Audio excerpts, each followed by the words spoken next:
Hey guys, I'm back with another video on logging. This is a quite known topic. Let's just see what is logging in JavaScript. It is a mechanism by which you can print your own comments in a terminal or command prompt or in a file. You can record them wherever you want it to. This is kind of you are just providing your own set of comments over a piece of code, so that while running that application, you can get to know what is the current state of your application. So logging is basically just providing your own comments to a piece of code, right? And logging is a term which is basically used for keeping a record of all data inputs, processes, and results set. What do I mean by that is, like, if you are using any variables, you can print out those input variables, and you can, if you are using any system information, if you are using any Windows or Linux operating system, you can print out all those information using those processes. So these are comes under the processes, and the result sets are the basically the result output that your program uh, has given to you or is returned to you. That output you can log them inside the terminal or a file. You can record them. So it is kind of recording each and every activity that you are going to perform by a program, right? So this will keep track of all those activities, and it also helps also helps you to identify faulty condition, and these are useful in debugging, troubleshooting, and monitoring perspectives. And it also reflects your running state of your application, because if the cursor is going to the that console log, then you can get to know, oh, okay, at this point of time this application is getting run, right? Logging in browsers are done via console API. I would say console API, because these are the API available in the browsers, and this console is also provided in Node.js also. So this is an object-based type console API. So the console is an object inside the JavaScript. Now we have certain levels to the logging. What so log labels, your question is, what is the labels?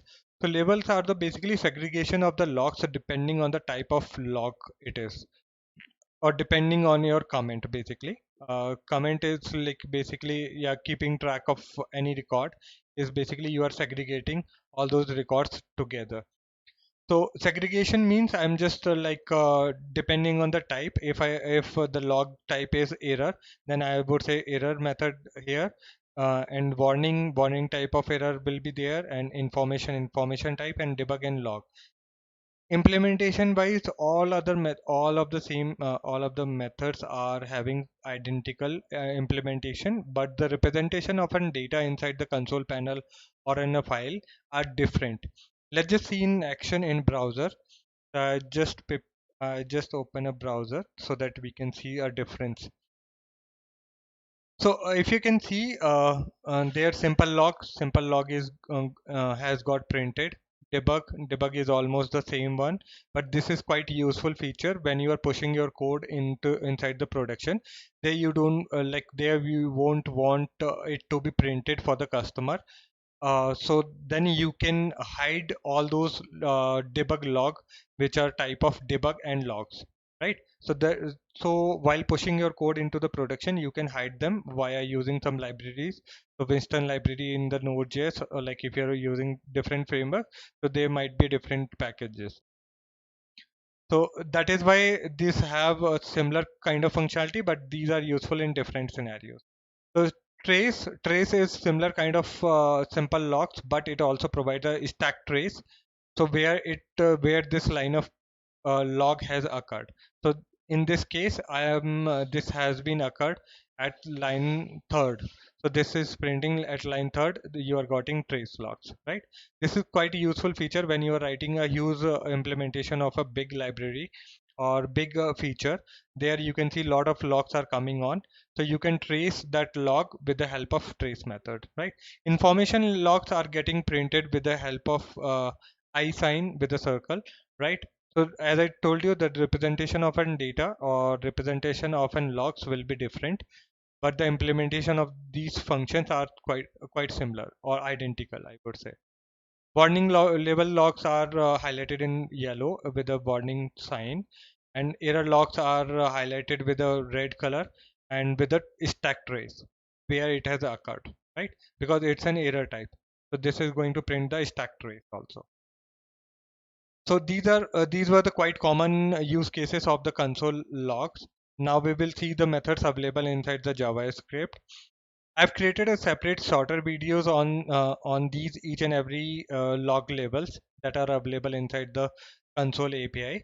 But in overview, these are quite useful functions that are available inside the console API in JavaScript. So table is tabular representation of data. Assertion is basically for unit testing, asserting some of the conditions, and if it is falsy, then it is going to print a value. Otherwise, it did not. It will not, right? Clear means clearing out those logs. So let's just see console dot clear, and if I do clear, then the console was clear, right?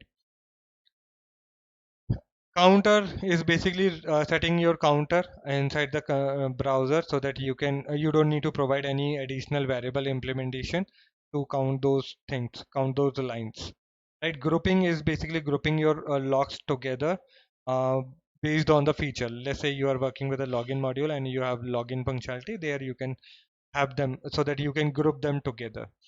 The timer are basically used for the performance measuring things where you can measure your functionality with the help of timer functions. So I have created a separate short videos on these topics, each and every topic, each and every method. Please do check out my playlist. I have created a playlist called console log in JavaScript. So there you can find them. So that's it guys. Please do subscribe and like my video. Thank you.